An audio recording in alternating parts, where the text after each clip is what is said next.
উপস্থিত হয়েছে সবাই হাত চাপুরি বাজাও একবার আরেকবার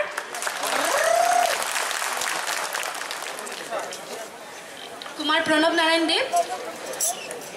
I request you to come up on the stage and felicitate Torun Gogoi sir.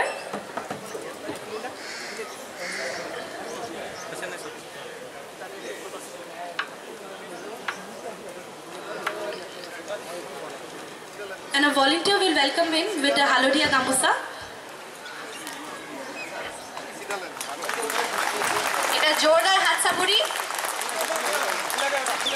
এই যে আমার প্রণব নারায়ণ দেব আমার রাজবংশী হালদিয়া সোলাদিয়া তরুণ গগৈ সম্মান জানাইছে Pranav Kumar Dev, Secretary, Concord.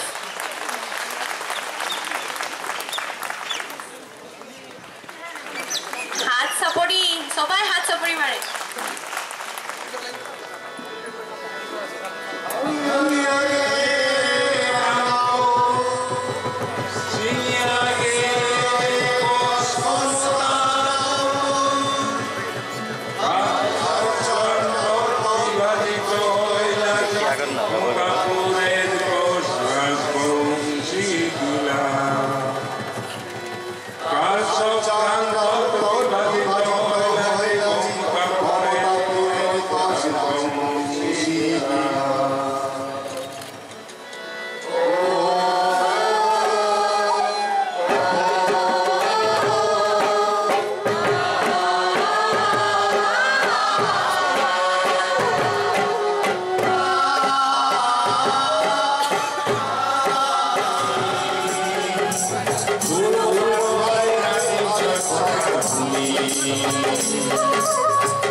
Now, we are going to release Sangram Singho, the souvenir of the 506th birth anniversary celebration of Vishwas Mahavir Chilarai. To do the honors, may I have the privilege to call upon Mr. Tarun Gogoi, Honorable Chief Minister of Assam.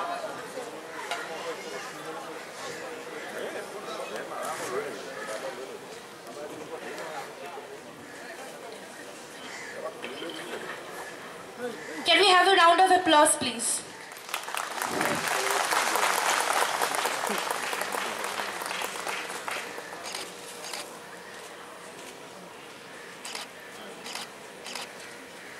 Thank you so much, sir. We have with us Nobo Kumar Horania, sir, MP, Kokrajhar. I request our volunteer to felicitate, sir. Can we have a round of applause, please?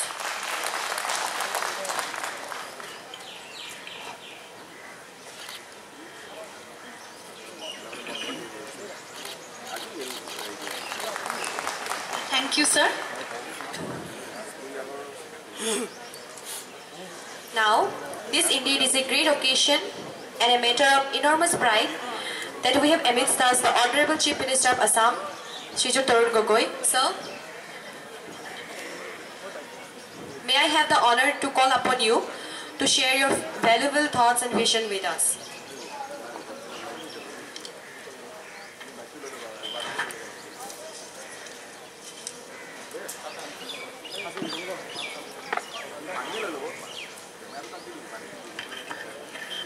আজিৰ সভাপতি কুমাৰ ইন্দ্ৰজিৎ নাৰায়ণ দেৱ ডাঙৰীয়া, প্ৰণৱ নাৰায়ণ দেৱ ডাঙৰীয়া, কুমাৰ পৰীক্ষিত নাৰায়ণ দেৱ ডাঙৰীয়া, president reception committee, আমাৰ Bismita minister cultural affairs, আমাৰ MP Nab Saraniya ডাঙৰীয়া, director national book trust Rita Chaudhury ডাঙৰীয়া, Rajbongshi ex deputy home minister Nepal Paramananda Rajbongshi, আমাৰ general secretary all Assam Sahitya Sabha Biswajit Roy, ex president Akrasu, Pulak Chaudhury vice president Koch Rajbongshi Sahitya Sabha, doctor Dipak Kumar Roy, doctor Jyotimoy Roy, doctor Nirab Adhikari, বিশিষ্ট অতিথিসকল আৰু আমাৰ বন্ধু বান্ধৱ যিসকল পোনপ্ৰথমবাৰৰ বাবে মই ইয়াৰ কোচ বংশৰ ৰাজ পৰিয়ালেই নহয়, আপোনালোকক একেলগে লগ পাইছোঁ আৰু লগ পাই মই আনন্দিত হৈছোঁ যে আজি আমাৰ ৰাজ পৰিয়াল বা কোচ ৰাজবংশীসকল আজি সজাগ হৈছে। আজি আমাৰ সকলোৰে কোচ ৰাজবংশী সকলৰ নহয়, আমি সকলোৱে ভাবোঁ যে চিলাৰায়ো আমাৰ বীৰ, নাৰায়ণ আমাৰ ৰজা। আমি সেই পৰিয়াল বা সেই লোকসকলে আজি উপলব্ধি কৰিছে যে আমাৰ অতীতৰ যি আছিল সেই অতীত আমি ঘূৰাই আনিব লাগিব আৰু আজিৰ যুগৰ লগত আমি খাপ খুৱাই যাব লাগিব। হয়, ৰাজ্য হেৰুৱালে, হয়, সময় পৰিৱৰ্তন হ'ল আৰু অসমত সকলোৱে যিসকল সেই সময়ত ৰজা আছিল, আহোমেই কওক, চুতীয়াই কওক বা বিভিন্ন ডিমাচা কছাৰীসকলৰে কওক, সেই আজি ৰাজ্য কাৰো হাতত নাই। আজি দেশত গণতন্ত্ৰ হৈছে, কিন্তু যিসকল লোকৰ অতীত আছিল সেই অতীতৰ ওপৰত আমি ভৱিষ্যত নিৰ্ভৰ কৰিব লাগিব। যিসকলে আমাৰ নতুন অসম গঢ়িছিল, যাৰ কাৰণে আজি আমি গৌৰৱ কৰোঁ, কমতাপুৰেই কওক, আহোম ৰজাসকলৰে কওক, চুতীয়াসকলৰে কওক, কছাৰীসকলৰে কওক, বিভিন্ন জনগোষ্ঠীৰ যিবিলাক আছিল সেই সকলোৰ আজি আমি সকলো দিশত উন্নত বিচাৰিছোঁ। আজি আমি জানো যে কোচ ৰাজবংশীসকল বহু ক্ষেত্ৰত পিছ পৰি আছিল, যদিও এসময়ত সকলো দিশতে আগবঢ়া আছিল। যুদ্ধ ক্ষেত্ৰতেই হওক, সাহিত্য ক্ষেত্ৰতেই হওক, অসমৰ সাহিত্য কলা সংস্কৃতিত তেখেতসকলৰ যি বৰঙণি আজিও আমি শ্ৰদ্ধাৰে সোঁৱৰোঁ। আজি মহাপুৰুষ শংকৰদেৱৰ সকলো দিশত প্ৰচাৰত আজি যাক লৈ আজি আমি গৌৰৱ কৰোঁ, যাক লৈ আমি বৃহত্তৰ অসমীয়া জাতি আজি আজি গঢ়ি উঠিছে, সেইসকলে তেতিয়াই উপলব্ধি কৰিছিল মহাপুৰুষ শংকৰদেৱৰ তেখেতৰ গুৰু সেই সময়ত তেখেতে গুৰুত্ব কথা উপলব্ধি কৰিছিল যে এইজন মহাপুৰুষ আমাৰ অসমৰ অকল অসমৰে নহয় মই ভাবোঁ মানৱ সমাজৰ কাৰণে তেখেত এজন ভৱিষ্যত আমাৰ কি কয় ধৰ্ম প্ৰচাৰকেই কওক সামাজিক সংস্কাৰেই কওক সাহিত্যই কওক কলাই কওক কৃষ্টি আজি বিকাশত তেখেতৰ যে বিশেষ গুৰুত্ব আছিল উপলব্ধি কৰিছিল আৰু বীৰ চিলাৰায় আজি এই দিৱস আৰু বীৰ চিলাৰায় অকল অসমৰে নহয় ভাৰতবৰ্ষৰে নহয় পৃথিৱীৰ এজন বীৰ পুৰুষ বীৰ সেনাপতি তেখেতৰ নিপুণতাই কওক স্কিলেই কওক সকলো দিশত তেখেতৰ নেতৃত্বই কওক আজি সকলোকে উদ্যুক্ত কৰি তেনেধৰণে চিলাই নিচিনাকৈ গৈ কেনেকৈ যুদ্ধ জয় কৰিছিল তাক লৈ আজিও আমি গৌৰৱ অনুভৱ কৰোঁ আৰু তেখেত সদায় জীয়াই থাকিবই আজি বীৰ চিলাৰায় সদায় অমৰ হৈ থাকিবই বীৰ চিলাৰায় আমি যিমানেই চেষ্টা নকৰক লাগিলে সময় হোৱাৰ লগে লগে আজি আমি দেখিছোঁ যে এইসকলৰ আজি গুৰুত্ব লাহে লাহে আজি আমি উপলব্ধি বেছি কৰিছোঁ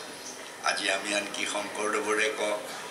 আজি বীৰ চিলাৰায়ে কওক খানি বীৰ লাচিতৰে কওক আজি লাহে লাহে লাহে লাহে আমাৰ সমাজখনে আজি গুৰুত্ব আজি লাভ কৰিছে উপলব্ধি কৰিছে যে সময়ত আমি আমাৰ কিমান খ্যাতনামা আছিলোঁ আমি সকলো দিশত নিপুণ আছিলোঁ সাহিত্যই কওক কলাই হওক সংস্কৃতিয়েই কওক অৰ্থনৈতিকভাৱেই হওক সকলো দিশত যি কাৰণেই নহওক আজি বহু বছৰ ধৰি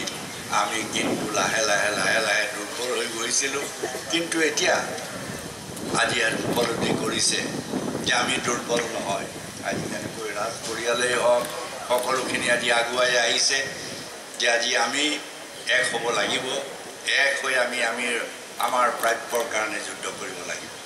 প্ৰাপ্যৰ কাৰণে মানুহে যুদ্ধ কৰিবই লাগিব বিনা যুদ্ধই বিনা সমস্যাৰ সন্মুখীন নোহোৱাই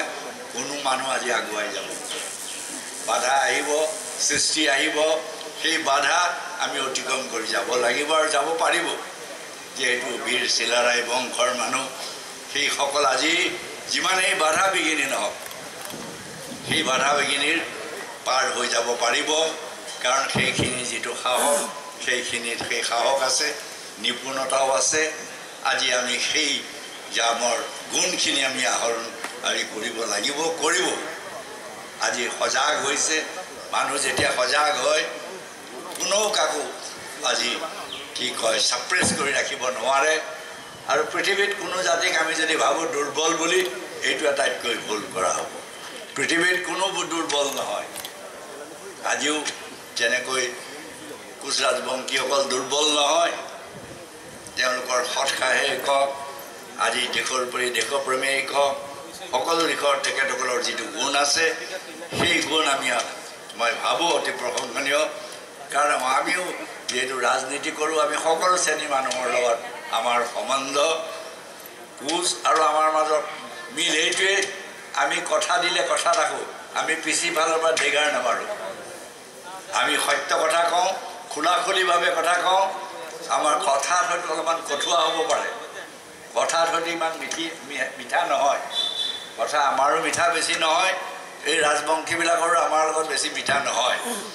কিন্তু মিঠা নহ'লেও আমাৰ কিন্তু আন্তৰিকতা আছে আমি আন্তৰিকতা আছে কথা দিলে কথা ৰাখোঁ আমি সেয়েহে হয় সেইকাৰণে আজিৰ যুগৰ লগত কেতিয়াবা ভাবোঁ যে আমি খাপ নাখাব পাৰোঁ আজি যদি ইফালে তাল মাৰে সিফালে তাল মাৰে আমি কিন্তু এইদৰে তাল মাৰিব নাজানো আৰু নজনাটো মই ভাল বুলি ভাবোঁ মানুহ চিধা চিধি হোৱাই ভাল যাক বিশ্বাস কৰে বিশ্বাস কৰাটোৱেই ভাল আজি সেয়েহে আজি আমিও আমাৰ সেই গুণটো আছে আজি আমাক মোক কওক হয় মই কি কয় মোৰো গাটো চিলাৰায় গুণ আছে মই নিজেই কৈছোঁ আছে আৰু মোক পিন্ধাওঁতে কৈছে যে আপোনাক চিলাৰায় নিচিনাই মানে বংশধৰ বুলি লাগিছে মই গৌৰৱ অনুভৱ কৰিছোঁ যেতিয়া প্ৰণৱে পিন্ধাই দিছিল নেকি মোক কৈছে আপোনাৰ চিলাৰায় বংশৰ দৰে মই আটাইতকৈ গৌৰৱ অনুভৱ কৰিছোঁ আমি হ'ব লাগিব এই আদৰ্শৰ দ্বাৰা আমি অনুপ্ৰাণিত হ'ব লাগিব আজি চিলাৰায় হওক আজি কি কয় আমাৰ লাচিত বৰফুকনৰ হয় আমি তেখেতসকলক আৰু আমি শ্ৰদ্ধা কৰিবলৈ শিকিব লাগিব মোক কৈছে আমি লাগিলে চিলাৰায় ব্ৰহ্মপুত্ৰৰ ভিতৰত আৰু এখন আমি যেনেকৈ লাচিতৰ কৰিছোঁ তেনেকুৱাও এটা কৰি দিম আজি ব্ৰহ্মপুত্ৰৰ ভিতৰত যাতে জিলিকি থাকিব লাগিব এই দুগৰাকী বীৰ আমি অনুসৰণ কৰিব লাগিব চিলাৰায় লাচিত বৰফুকনৰ যিটো নৈপুণ্যতা হওক স্কিলেই হওক সেই ধৰণে আজি আমি অকল কি কয় যুদ্ধ ক্ষেত্ৰতে নহয় সকলো ক্ষেত্ৰতে আমি সেই স্কিল আজি আমি অনুসৰণ কৰিবলৈ বিচাৰিছোঁ যুদ্ধ ক্ষেত্ৰতো আছে আৰু আপোনাসকলে মই ভাল পাম যে আজি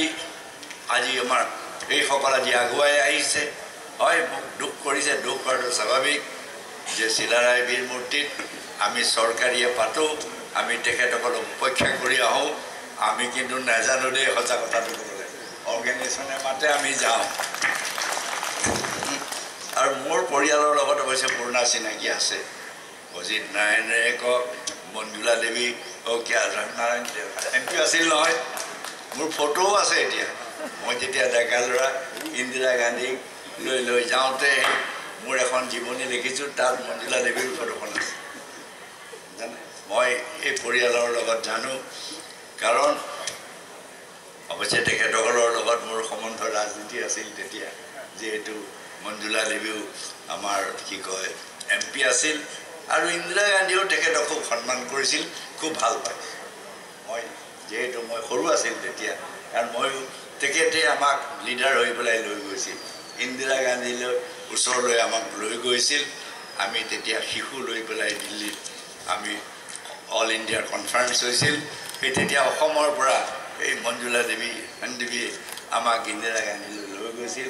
অজিত নাৰায়ণ দেৱকো মই লগ পাইছিলোঁ মই দীঘলীয়া নকওঁ আপোনাসকলৰ হয় কিবা আছে ক'ৰবাতো নাৰায়ণৰ কি কয় সাংস্কৃতিক অনুষ্ঠানেই হওক ক'ৰবাত মূৰ্তিয়েই হওক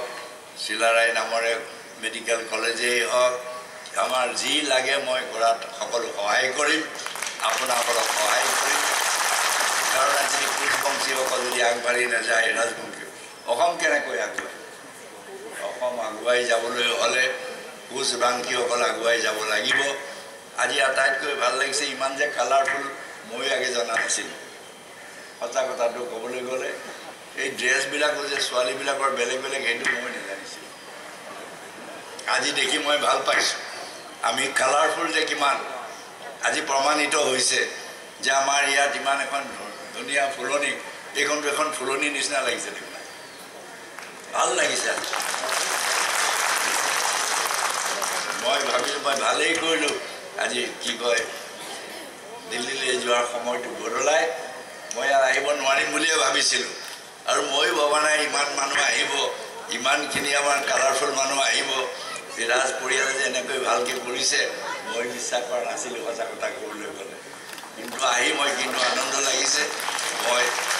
ভাবিছোঁ আৰু পিছত আকৌ লগ পাম অৱশ্যে ৰাজ পৰিয়ালক মই চিনি পাওঁ এইটো নহয় যে মই ৰাজ পৰিয়ালৰ লগত চিনাকি নাই মই বিশেষ নকওঁ মই সহায় কৰিবৰ কাৰণে যি লাগে মোক এই ৰাজ পৰিয়ালৰ এজন সদস্য বুলিয়েই ধৰিব বা আপোনাসকলৰ এজন সদস্য বুলিয়েই ধৰিব